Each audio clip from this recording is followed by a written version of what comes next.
નમસ્તે મિત્રો, સ્વાગત છે તમારું મારી ચેનલમાં। તો આજે હું તમારી સાથે એવા નાસ્તાની રેસીપી શેર કરીશ કે જે નાસ્તો સરળતાથી બની જશે અને ખૂબ જ ઝડપથી બનશે, એવો ટેસ્ટી બનશે કે નાના મોટા સૌને ભાવશે।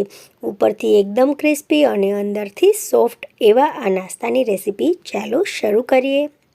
જો તમને આ રેસીપી ગમે તો તમે મારા વિડીયોને લાઇક, શેર અને સબસ્ક્રાઈબ કરજો। સાથે સાથે બેલ આઇકોનને પ્રેસ કરજો જેથી મારા નવા વિડીયો તમને સૌથી પહેલાં મળે।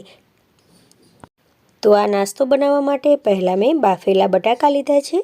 આ બટાકાને આપણે ખમણી લેવાના છે જેથી તેમાં બિલકુલ પણ લમ્સ રહે નહીં, જરા પણ તેમાં ગાંઠા રહે નહીં। તો અહીં આપણે ઝીણી ખમણીની મદદથી બટેટાને ખમણી લીધા છે। તો બધા બટાકા અહીંયા ખમણાઈ અને તૈયાર થઈ ગયા છે। હવે આપણે તેમાં કોર્નફ્લોર પાવડર નાખીશું। તો અહીંયા હું 2 ચમચી જેટલો કોર્નફ્લોર પાવડર નાખીશ। સ્વાદ પ્રમાણે આપણે તેમાં મીઠું એડ કરી દઈશું અને આ બધી વસ્તુઓને મિક્સ કરી અને આપણે લોટ બાંધી લઈશું। કોર્નફ્લોર પાવડર નાખવાથી લોટને બાઇન્ડિંગ મળશે। તો અહીં આપણો લોટ બની અને તૈયાર થઈ ગયો છે। હવે બંને હાથમાં તેલ લગાવી અને નાના નાના આપણે બોલ બનાવી લઈશું અને તેને પ્રેસ કરી દઈશું। તો આ રીતે નાના નાના બધા આપણે બોલને પ્રેસ કરી અને તૈયાર રાખવાના છે। પછી ગરમ ગરમ તેલમાં આપણે તેને તળી લઈશું।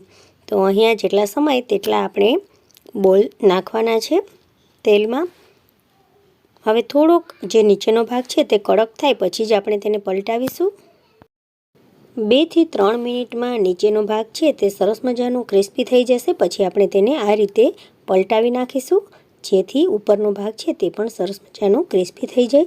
ધીમે ધીમે તેનો કલર બદલાતો જશે અને લાઇટ બ્રાઉન કલરનો થઈ જશે। તો આ રીતે આપણો જો નાસ્તો છે તે બની અને તૈયાર થઈ ગયો છે। હવે વધારાનું તેલ કાઢી અને આપણે નાસ્તાને એક પ્લેટમાં રાખી લઈએ। તો ઉપરથી કરકરો અને અંદરથી એકદમ સોફ્ટ આપણો નાસ્તો બની અને તૈયાર થઈ ગયો છે ફ્રેન્ડ્સ। તો એકદમ ક્રિસ્પી નાસ્તો બની અને તૈયાર થયો છે। હવે ઉપરથી લાલ મરચું પાવડર અને ચાટ મસાલો આપણે સ્પ્રિંકલ કરી દઈશું।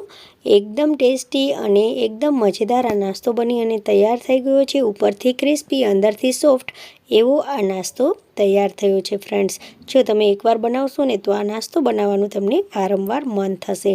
તો જો તમને મારી આ રેસીપી ગમી હોય તો તમે મારા વિડીયોને લાઇક, શેર અને સબસ્ક્રાઈબ કરજો। સાથે સાથે બેલ આઇકોનને પ્રેસ કરજો જેથી મારા નવા વિડીયો તમને સૌથી પહેલાં મળે। Thank you.